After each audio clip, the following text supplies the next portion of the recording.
Esse mês faz 6 anos que eu comecei a ser programador e desde então eu nunca parei, nunca dei uma pausa, nunca fiquei desempregado, nunca fiquei sem trabalhar. Eu estou programando há 6 anos. Pois é, olha só.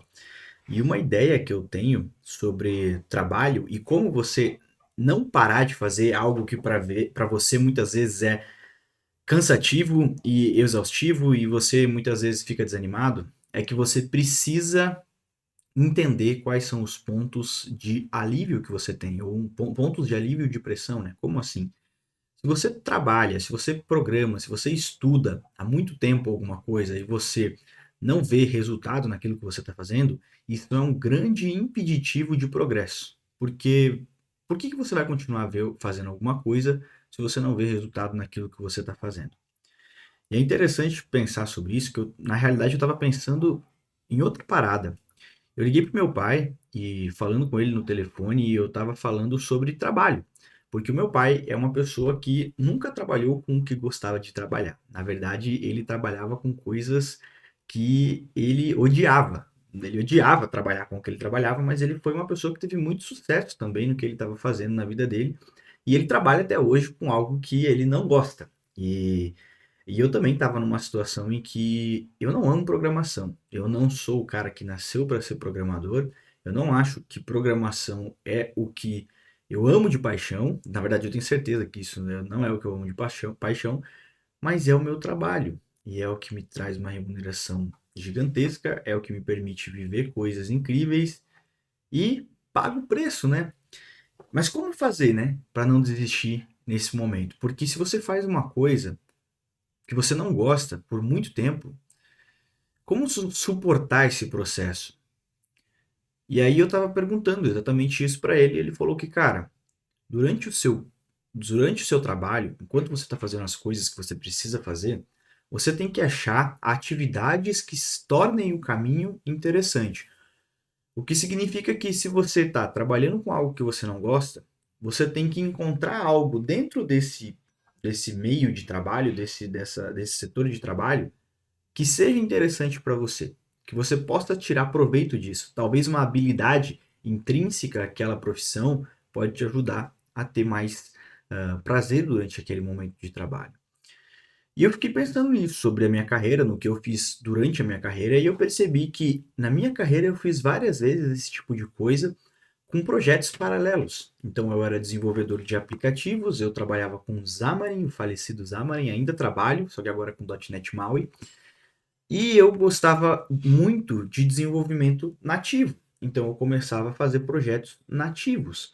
Trabalhava criando aplicativos para iOS, fazendo aplicativos para o MacBook, enfim, fazia projetos que não tinham relação direta com o meu trabalho atual, não tinham objetivo profissional nenhum, mas que eram do meu de teor de curiosidade, ou seja, eu tinha curiosidade sobre aprender aquele ecossistema, aquela tecnologia, desenvolver outros projetos. E eu fiz isso com várias tecnologias, não só com tecnologias nativas. Eu aprendi Flutter, eu aprendi um pouco de React Native, eu aprendi, enfim, diversas coisas que eram do meu interesse particular. Porque quando a gente está estudando para alguma coisa e a gente está aprimorando a nossa carreira, a gente tende a fazer só aquilo que a gente não gosta, mas que é o necessário. Vamos supor que você está estudando para se desenvolver como um desenvolvedor Java. Você vai estudar só frameworks que são relacionados ao Java, você vai estudar só tecnologias ligadas ao ecossistema do Java, e você muito provavelmente vai achar um saco se você não curte isso tanto, porém você está tentando apostar num setor que você vê que está muito consolidado no mercado. Só que você só está fazendo coisas que você não gosta. Você está estudando coisas que você não gosta, você está diariamente martelando conteúdo que você não tem interesse, porque você viu uma oportunidade e você quer agarrar aquela oportunidade. A chance de você continuar com esse processo é muito pequena, e é por isso que a maioria das pessoas desistem da programação. Você não vê satisfação no que você está fazendo. E não só satisfação financeira, porque todo mundo aqui quer conseguir um emprego. Mas para que você consiga um emprego, você tem que passar por meses, anos de estudo sem que você tenha uma remuneração. E muitas vezes esses anos de estudo sem remuneração são suficientes para fazer o cara desistir. Então, aonde você vai buscar satisfação que não seja financeira, dentro do contexto de estudo e de tecnologia. É algo que a gente tem que pensar, certo? Cada pessoa dentro do ecossistema dela vai entender o que ela precisa fazer para conseguir gerar esse nível de satisfação que mantenha ela trilhando a trajetória dela. No meu caso, foram os aplicativos, como eu falei, foram esses aplicativos, foi produzir conteúdo, foi falar com as pessoas na internet, foi estudar coisas que eram do meu interesse, né, o Flutter, React Native, enfim, esse tipo de conteúdo, para que ao mesmo tempo em que eu estudava o Xamarin, que não era algo que eu escolhi, foi algo que caiu para mim e eu só agarrei a oportunidade, então não foi algo que eu escolhi. Eu acho que ninguém escolhe trabalhar com Xamarin, não sei. Mas não foi algo que eu escolhi, então eu tive que aceitar e eu tornava o processo um pouco mais sustentável fazendo essas outras atividades que eu tinha interesse. E a mesma coisa no meu trabalho. Meu trabalho também, eu não gosto do meu trabalho, na verdade. Não é que eu não gosto no sentido de ficar praguejando o tempo todo sobre isso, mas no sentido de, cara, é cansativo. Às vezes, por mais que eu trabalhe de casa, eu trabalho muito. Tem dias que eu trabalho 16 horas por dia programando. É muita coisa, é cansativo. E muitas vezes a gente tem que lidar com coisas que não são só programar. A vida de um programador, na verdade, é 10% programação e 90% qualquer outra coisa. Então, muitas vezes, essas outras coisas que me incomodam demais, né? E isso faz com que eu não goste do meu trabalho. Mas mesmo não gostando do meu trabalho, eu busco achar satisfação em coisas que me mantêm interessado por aquilo. E uma coisa interessante é que é o seguinte: você só vai saber o que você gosta se você souber o que você não gosta. E se você só fizer aquilo que você gosta, rapidinho isso deixa de ser interessante para você. Porque se você trabalha com aquilo que você gosta, você vai acabar não gostando de nada. Pois é verdade, né? Imagina você, pô, Nutella é muito bom, né? Todo mundo gosta de comer Nutella ou comer um Big Mac, comer no McDonald's. Agora imagina que você vai ter que comer McDonald's pelos próximos 20 anos, todos os dias em todas as refeições. É enjoativo, né? Não é tão fácil você fazer uma coisa todos os dias, por mais que ela seja muito boa. Esses dias eu vi um youtuber que ele fazia um canal de viagem e ele era nômade. Ele ficou, se eu não me engano, quase 10 anos viajando. E aí ele cansou, comprou um terreno e foi morar numa casa num lugar fixo. Por quê? Porque ele cansou, cara. Aquilo virou trabalho, ele não tinha mais satisfação, ele não era mais feliz fazendo aquilo que inicialmente deixava ele muito feliz. Porque ele fez aquilo tantas vezes e viveu daquilo que aquilo passou a ser trabalho. E quando passou a ser trabalho, exigia esforço, você tinha cronograma, você tinha que seguir uma série de coisas chatas de serem feitas por ser trabalho. E isso fez com que ele perdesse satisfação na felicidade dele. E agora, olha só que incrível. Você não tem mais felicidade com nada, porque o que te fazia feliz agora é o seu trabalho. E isso me fez pensar, porque eu estava com a ideia nos últimos tempos, inclusive eu falei isso em alguns vídeos, de transformar minha renda como programador em renda 100% do digital, porque eu queria ter mais liberdade, eu queria ter mais tempo. Só que eu gosto muito do digital, eu gosto muito de fazer isso aqui, eu gosto muito de fazer coisas no digital e interagir com a comunidade. Só que se eu vivesse só da comunidade, vivesse só do digital, por quanto tempo eu ia continuar gostando disso? Será que eu não ia acabar no mesmo caminho depois de 6 anos trabalhando só com o digital? Eu provavelmente vou acabar achando um saco, porque eu só sei que eu gosto de trabalhar com outra coisa, porque o meu trabalho atual me mostra o que é ruim e o que é bom. É importante ter essa polaridade, né? O que é ruim para mim, o que eu acho ruim de fazer, o que eu acho ruim de desempenhar, vai me mostrar o que eu acho bom. E vice-versa, né? O que eu acho bom vai me mostrar o que eu acho ruim. Só que as duas coisas são igualmente importantes.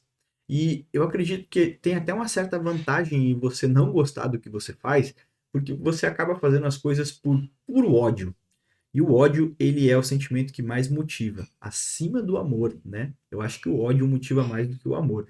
Muitas vezes o ódio é mais forte do que o amor. Então, se você odeia algo que você faz, muito provavelmente você se torne muito bom naquilo ou você faça alguma outra coisa muito bem para mudar essa sua situação. Não estou falando que você tem que odiar a sua profissão. Quando eu falo que eu odeio, eu estou sendo muito grosso, né? Porque não é bem assim que as coisas funcionam. Mas E eu nem quero que você odeie o que você está fazendo. Eu quero que você entenda que você precisa buscar satisfação nas coisas que você faz, por mais que o resultado que você espera não esteja chegando tão facilmente, ou não esteja chegando no momento que você gostaria que ele chegasse. Faz parte da vida, né? A gente tem que se esforçar por um tempo, às vezes por muito tempo, antes de conseguir ter algum resultado satisfatório, né? E se você tá nessa jornada, eu só posso te dizer que, cara, não desanime das coisas se elas não estão dando certo para você. Em algum momento elas ainda vão dar certo. Você só precisa continuar em movimento. Enfim, a ideia é que você entenda que, por mais que as coisas, que o seu trabalho, que o seu estudo seja cansativo e que muitas vezes você odeie o que você está fazendo, esse momento é bom para te mostrar aquilo que você gosta.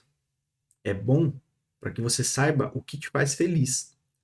Se você só faz aquilo que te faz feliz, você não sabe o que é felicidade, porque todos os seus momentos são felizes. E aí, se você é feliz o tempo todo com tudo que você faz, você é normal. A felicidade é normal, né? É algo normal. Eu lembro da primeira vez que eu fui no Outback. Primeira vez que eu fui no Outback eu achei incrível. E eu não tinha tantas condições assim de ir no Outback. Então, para mim era maravilhoso poder sair, comer em restaurante e, enfim, fazer esse tipo de coisa. E todas as vezes que eu fazia isso, era incrível. Eu achava fantástico. Hoje em dia, se eu quiser ir no Outback agora, eu vou. Se eu quiser ir no Outback todos os dias, eu posso ir. Eu já fui tantas vezes no Outback que o Outback virou só um restaurante comum. Então, aquilo que era feliz, que era extraordinário para mim, passou a ser algo extremamente comum justamente porque eu fiquei familiarizado com aquela situação. E eu parei de prestar atenção que, cara, olha só, isso aqui é muito bom. Porque eu perdi o padrão de referência. E isso acontece com várias coisas na vida. Eu estou dando um exemplo aqui, você pode usar o exemplo que você quiser. Esse é o exemplo que eu preferi colocar, que serve para o meu contexto. Mas então entenda que o momento ruim que você está passando, as coisas ruins que você tem que fazer todos os dias, que você acredita que sejam boas para o seu futuro, elas são importantes para te mostrar aquilo que você gosta lá para frente. Porque se você vivesse só de felicidade, novamente, você não ia saber o que é felicidade. E se você viver só de tristeza, talvez você também não viva só de. Talvez você não saiba o que é tristeza. Tem esse ponto também, tá? Se serve de consolo, se todos os seus dias são ruins, então é tudo a mesma coisa. É brincadeira, né? Mas enfim, é mais ou menos isso, né? Essa polaridade é importante para que você entenda como levar a sua vida e como você achar pontos de satisfação. Porque não pense que quando você conseguir o seu trabalho dos sonhos, você vai ser 100% feliz e 100% contente. Depois que você consegue seu trabalho dos sonhos, vem o próximo degrau. E depois do próximo degrau vem o outro. E a vida é isso. É uma escadaria que a gente vai subindo. Eu achava que quando eu comecei a programar, eu achava que com R$ 7.000 e um Audi na garagem eu ia estar extremamente contente. Não que eu fico triste tendo um Audi na garagem e muito mais do que esse valor. Mas eu achava que isso ia ser o ápice de tudo que eu estava fazendo na minha vida. Então entenda que a sua satisfação atual, o seu objetivo, ele vai te trazer uma satisfação. E todas as coisas ruins que podem estar acontecendo para que você chegue nesse objetivo, elas são importantes também para que você saiba valorizar aquele momento em que você atingiu o seu objetivo.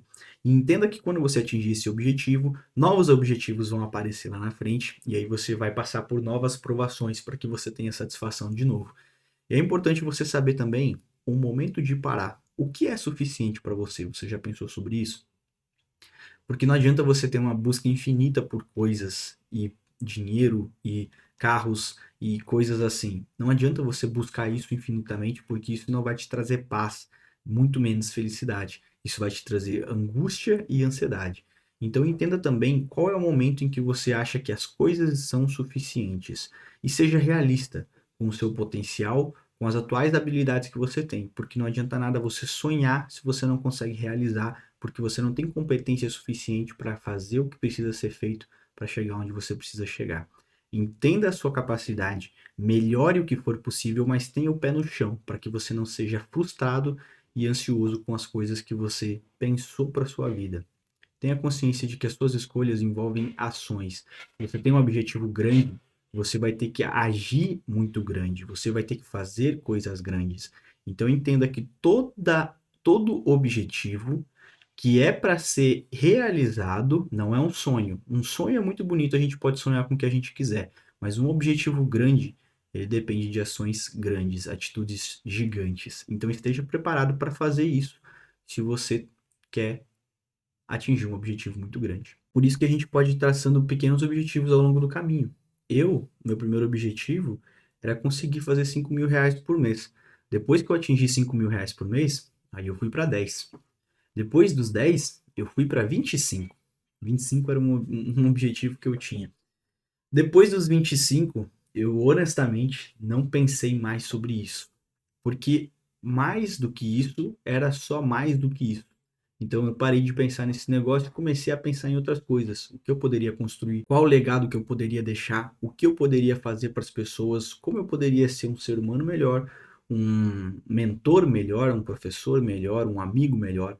Essas coisas começaram a ter mais peso na minha vida depois que eu entendi que, cara, dinheiro talvez não seja tudo na sua vida. Você tem coisas muito mais importantes do que isso. E esse objetivo que você tem hoje, muito provavelmente ele vem de uma frustração que você tem, de uma situação que você quer mudar. É horrível ser pobre, né? É horrível não ter dinheiro para fazer as coisas. É horrível não ter dinheiro para ajudar quem você ama. Então faz total sentido você olhar para essas coisas nesse momento. Mas novamente, entenda que quando você chegar aonde você quer chegar, novas provações virão. E dentro dessas novas provações, novas frustrações, novos desafios, e você tem que entender que isso é só um ponto da polaridade negativa. Logo, logo você vai saber o que é bom. É isso por esse vídeo. Até.